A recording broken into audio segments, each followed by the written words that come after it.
Okay, we're live. Anyone watching or if there's any comments, this is just a quicker video. So yeah, what can I say?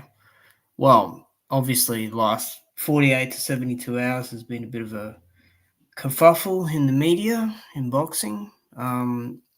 I've definitely not been in the loop much, but it just came to my attention, and sometimes when things kick off and there's a lot of exposure to certain viral moments, sometimes, it just brings about some opinions and some avenue or opening to talk about it. So that's just the way. This is just the way to sort of break it down and just sort of put it out there, I guess.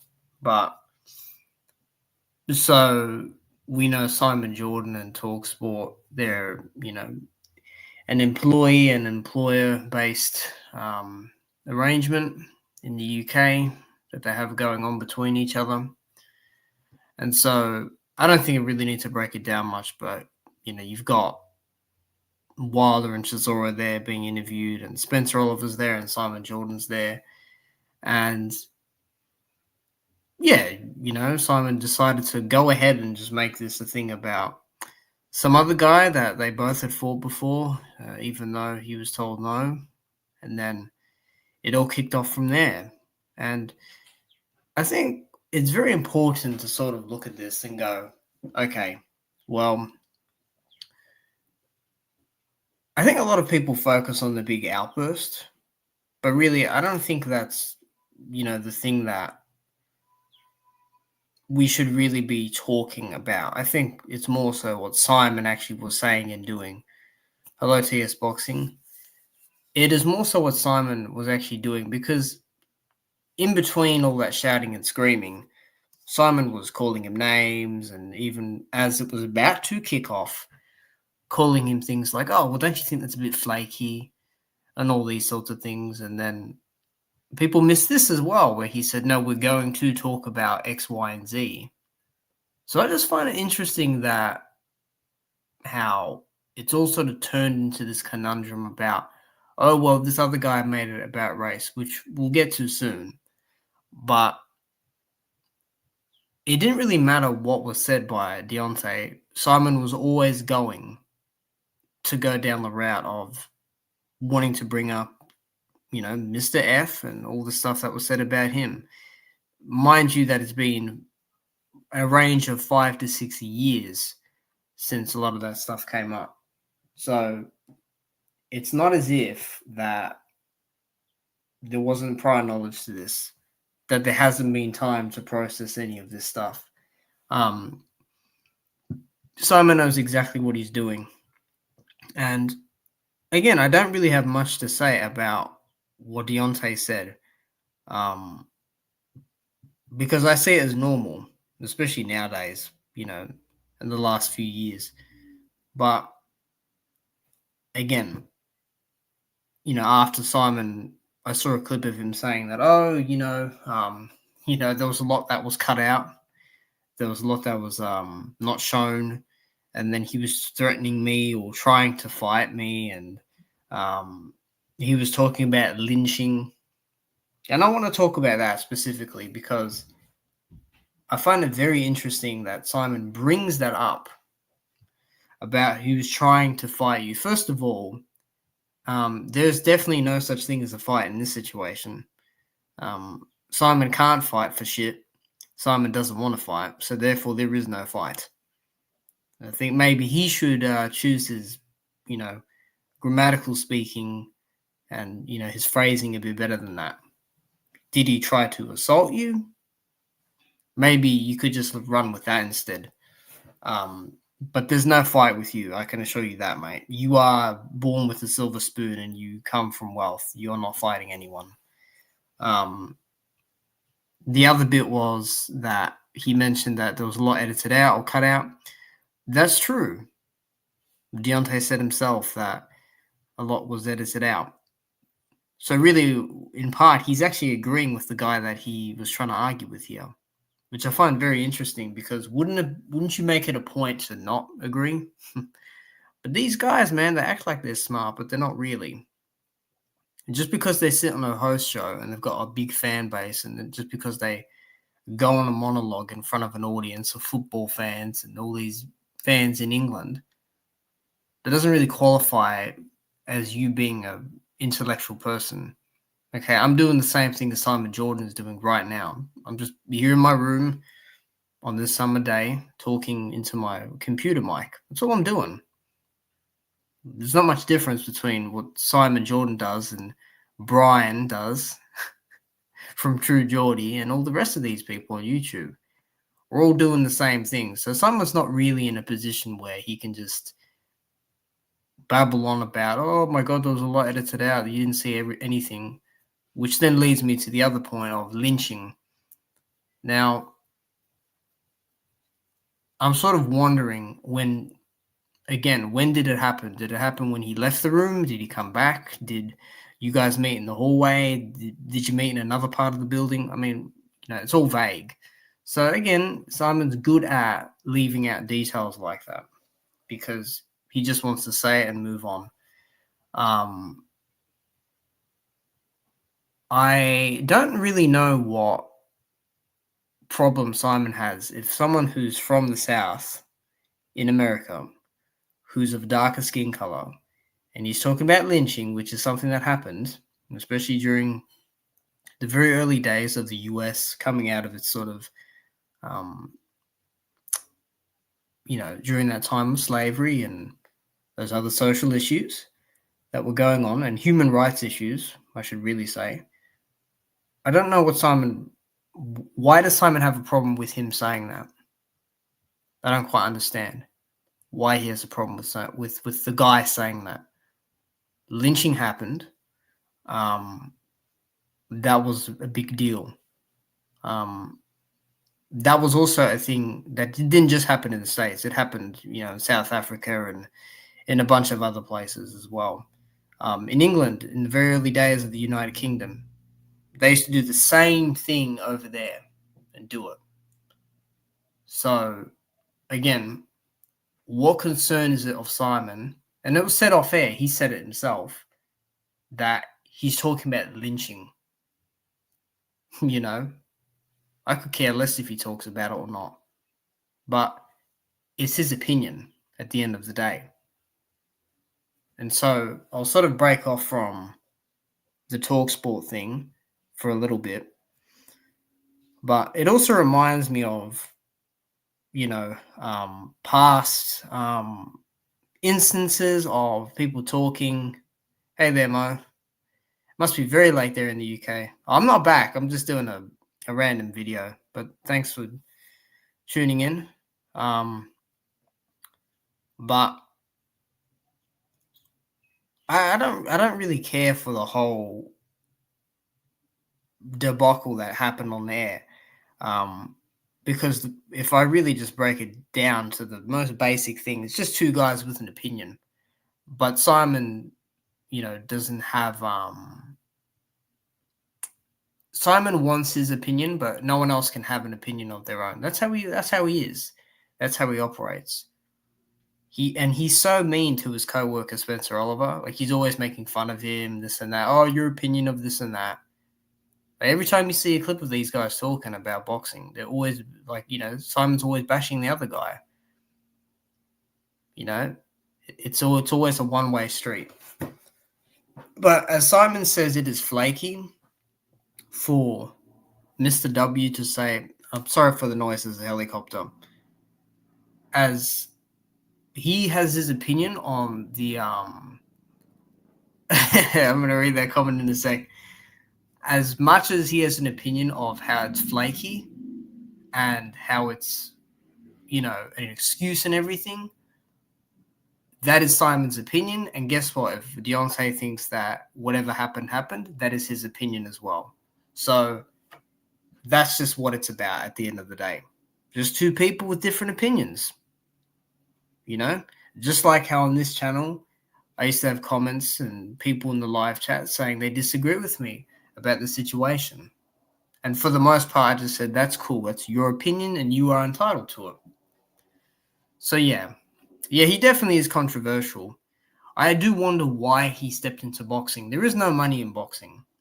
There's more money in soccer. Soccer's probably the most football, as they call it in the UK, which is what it's called. It is called football. Football is the most,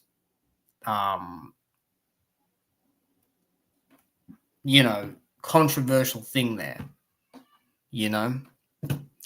I don't know what to say about that, Tyrone. That's not my business, so I don't know anything about that.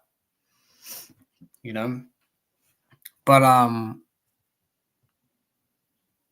wanted to move to like another part of this, which is, Simon said, and a lot of fans are saying stuff, of course, which is again their opinion, but about the whole race thing and how it's got nothing to do with what we were talking about, this and that. So we're gonna have to rewind it a bit. Yes, he did used to own Crystal Palace. It was the top team. I heard it went.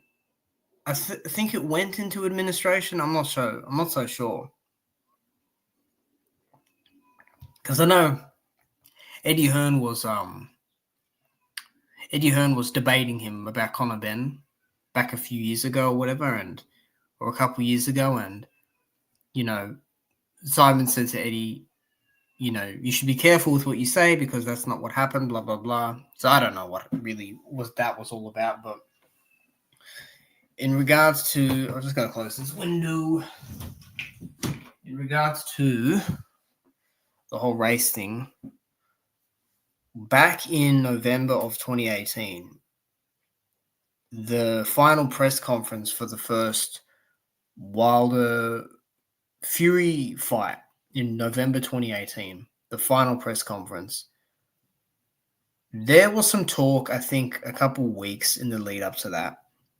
And Mr. W was talking about some certain social issues. And then what happened from there, they're back in the Premier, still top team. There you go.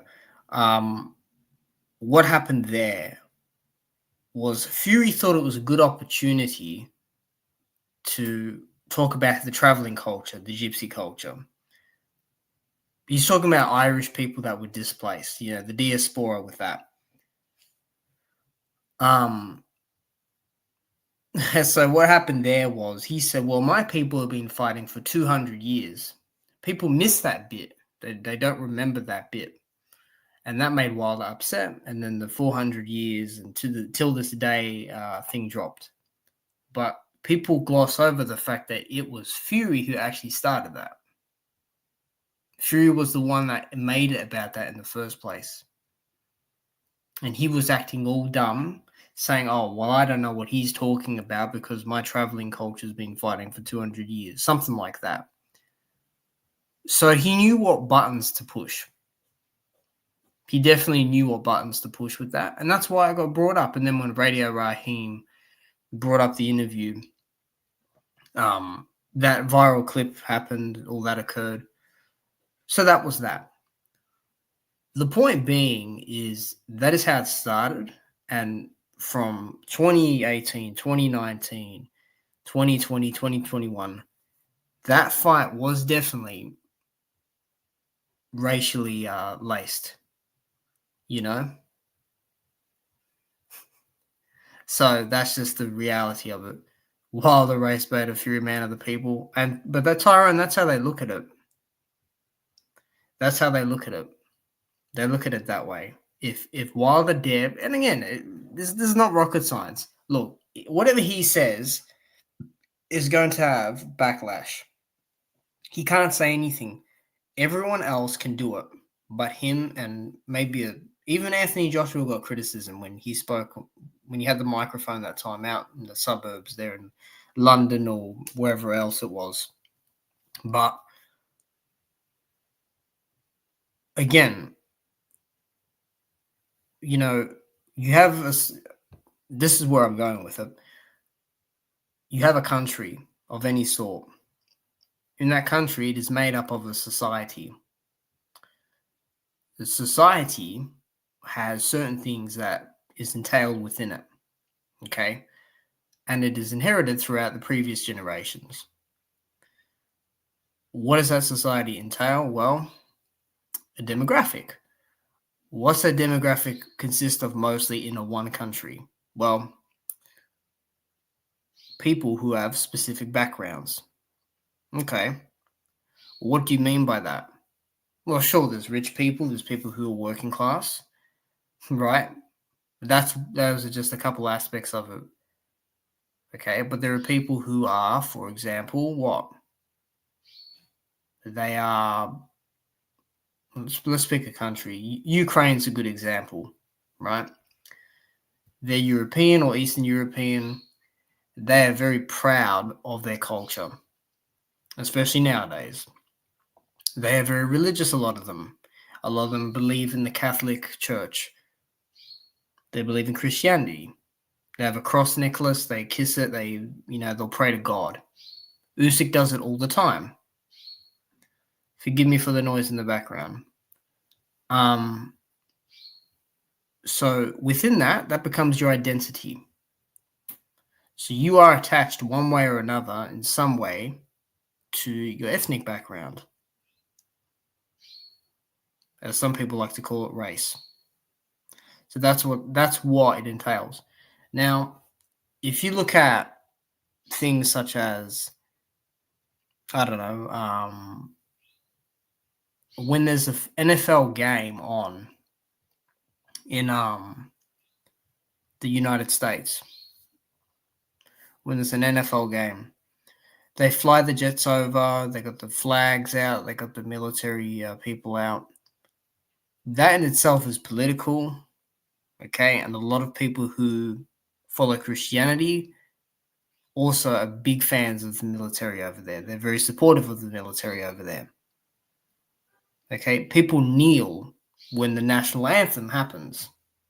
They do the same thing here in Australia. It's not just the US, trust me, or it's not just the UK. So every time there is a national anthem, and this happens with the Socceroos here in Australia, when we do a game between two countries, we bring the flags out. The fans bring flags. The team represents the flag, the country. So when Simon talks about, he makes it about race. Well, every sport has it in it. Every sport has political and social and ethnic, support behind it. To act like this is something of where it's just made up and it's coming out of thin air is ridiculous. And I actually don't know if Simon knows that or not, because he's been in football. He must have seen this all the time. He must have seen it all the time. I guess it's a bit different with, the EPL and Championship, because they're not necessarily representing countries, right? But it's different in boxing, okay? Especially when you climb the ladder. So, for example, when Joshua fought Usyk, in one corner you have the United Kingdom flag, right? And in another you have the Ukrainian flag. So what's that supposed to represent? Well, it doesn't just say that they're from that country, right? It's the UK versus Ukraine in boxing, essentially. Because at the end, the articles will say the British-born or the Ukrainian-born boxer or fighter or whatever won the fight. So there's always some element of ethnic background or, social thing behind it. So I don't really know what Simon's talking about. If you go a step further, here in Australia, we have a thing called the tribute to the Anzacs. ANZAC stands for Australian and New Zealand Armed Corps, I think. That was coined during the early World War I stage, when they went to Gallipoli. We have that imprinted on the grass during our AFL sports matches here. I think sometimes even the rugby. And I think they've done it also for the women's AFL. What was that? Well, what was, the Anzac thing about? Well, it was about Australia, who followed the British Empire to Turkey to make, it's complicated, but essentially it was a country versus a country, right? And what does that mean? Well, there's different races involved, isn't there? There's different ethnicities. Okay, so every time we start a football match and we have to do a moment of silence, are we all making it about race? Well, we kind of are, aren't we? But we don't look at it that way, of course. Literally and technically we don't. But it does have something to do with it. Yeah? I'll give you another example in Australia here. And Australia is quite relevant because we are a Commonwealth country. And why are we that? Well, because we used to be ruled by the British Empire, which is how we came up as a society here, as a country. And we are technically still sort of under them. Because if you have coins right here, and what does it say at the back of it? It says, Australian 2008, Elizabeth II. And it's an ingrained image here, imprint of Queen Elizabeth. And on the other side, it's got the kangaroo and the emu holding up the shield, right? So one side you got British and the other side we got Australian. So even in our currency, it's always shown. We have a thing here called Welcome to Country in respect and paying tribute to the Wurundjeri people. I hope I didn't butcher that. I haven't said that word in a while. They are essentially the indigenous population that live here in this country. Because what happened in the early days, and this is a matter of fact, is that Captain Cook and the British Empire came over here to Australia and they took it over, essentially. They colonized it, right? That's what it was. And so we sort of do a tribute to the indigenous population to show respect, because this is still technically, if we stretch the history back, linked back to their land. And someone comes out and does a little speech and they hold the traditional leaves, eucalyptus leaves, and maybe let some smoke off. It's similar to sort of the American Indian, homage to that. They do a similar thing there. And guess what, guys? People complain about that shit all the time. They don't like it. But I think it's growing in approval and acceptance, right? But guess what? That has to do with race. Let's go with another example, right? This is too easy at this point. The haka. I'm sure everyone knows this one the most, but that's the traditional dance which shows strength and power and pride and, again, tribute to the Pacific Islander culture. So we're talking about people who live in New Zealand or maybe live in Tonga or maybe live in Samoa or have a background in that. And a lot of the rugby players, whether they're at the Olympics or they're going international or even sometimes the home games, they will do that dance in respect to that. So that's another example of how race is always involved. Having pride in your ethnic culture, showing respect to your ancestors. Now, I will say that a lot of people from different ethnic minority groups, they're not interested in that. And that's fair enough, because guess what? That's their opinion, right? But also, a lot of them aren't like Simon Jordan out here saying, oh, well, why does it always have to be about race? Blah, blah, blah, blah, blah. Okay? The World Cup soccer. Why is it called the World Cup? Because people who are on different teams around the world come to play to win the World Cup. They compete against different countries. That's what they're doing. Yes, the focal point is not, of course, on race. But there are people from different cultures and backgrounds and, of course, countries playing soccer, playing football. This is a normal thing, guys. Yeah, Simon? It's a normal thing. You should know this better than anyone else. You know? And so those are just some examples externally of, how that's involved there. Now, my mind is sort of wandering off here, but, he complains about all that stuff. I'm sure some people in the chat here will remember when Barry Hearn made that comment about, we used to be slave dealers or traders, or we used to run it, and then we said, it's funny how we've got Dillian up here saying, yes, sir, thank you, sir. Most people did not even have an outrage over that. And Dillian certainly didn't. That's for sure. He didn't care. I don't even think Dillian understood. Or maybe he did. Who knows? But he didn't do that. There wasn't any outrage. I didn't see Simon Jordan hopping on TalkSport complaining about that. I didn't see him tweeting about that at all. In fact, guess what, guys? I didn't even know who Simon Jordan was back then. But I know that he didn't complain about that. And he never complains about Fury talking about his traveling gypsy culture. Now, sure, from what I heard, Fury said that they gave the decisions to Usyk because Ukraine is at war with Russia, and then the judges were sympathetic or whatever. So, of course, they're going to give it to him. Sure, he got some backlash for that, but not like this. Not to this level. And again, that's a way worse thing. It's not even in comparison to what was said on TalkSport from Mr. W. It was certainly not that at all. It certainly wasn't.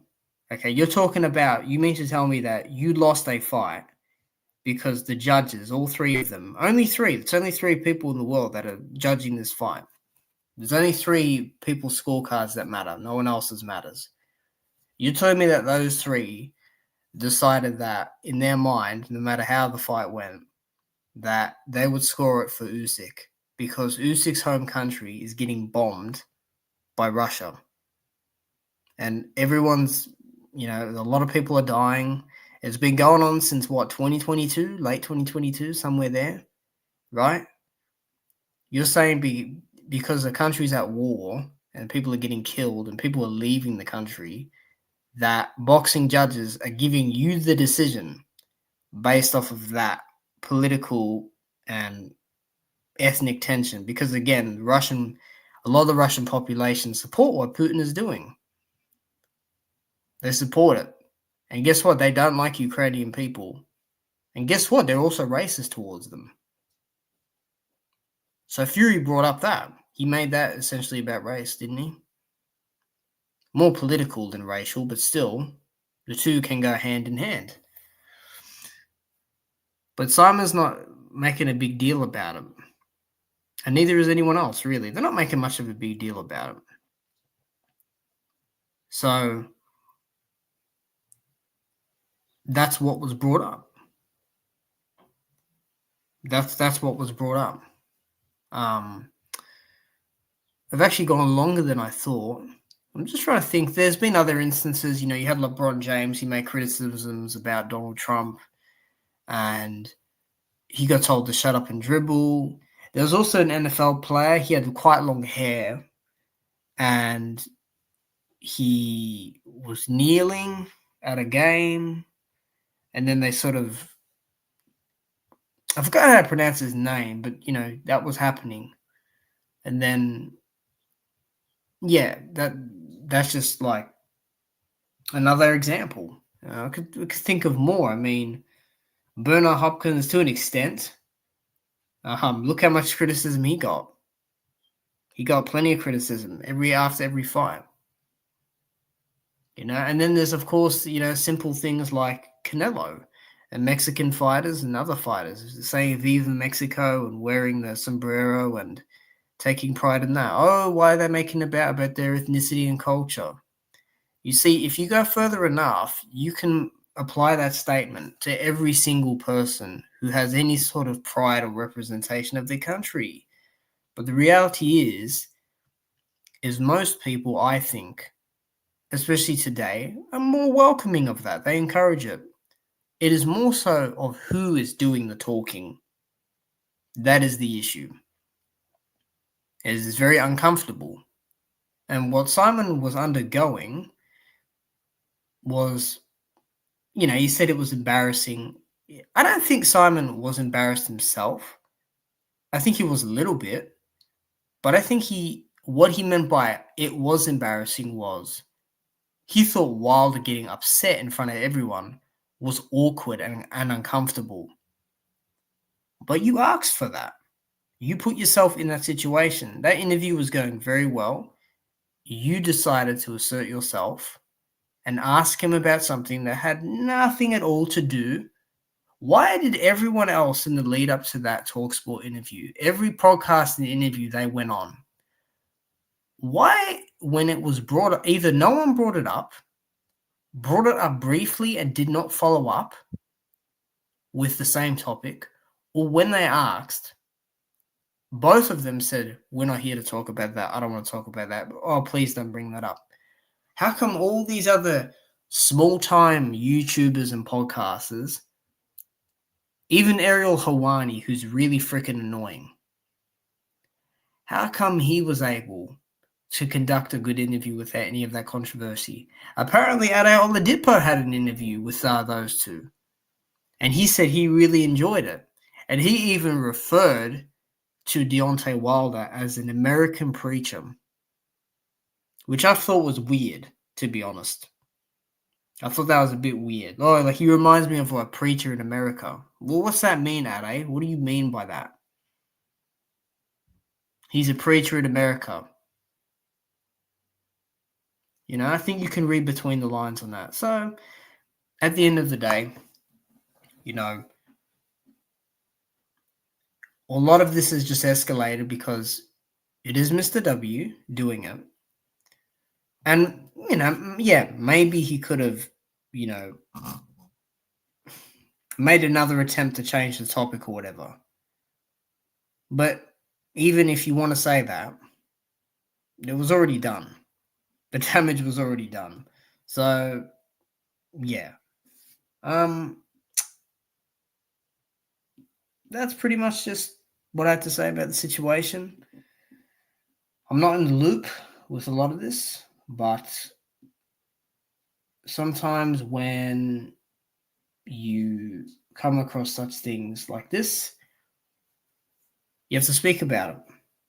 And you have to just let it be known that people are hypocritical and that the way you look in this world and what ethnicity and culture you come from, it's going to dictate a lot of your experiences in life.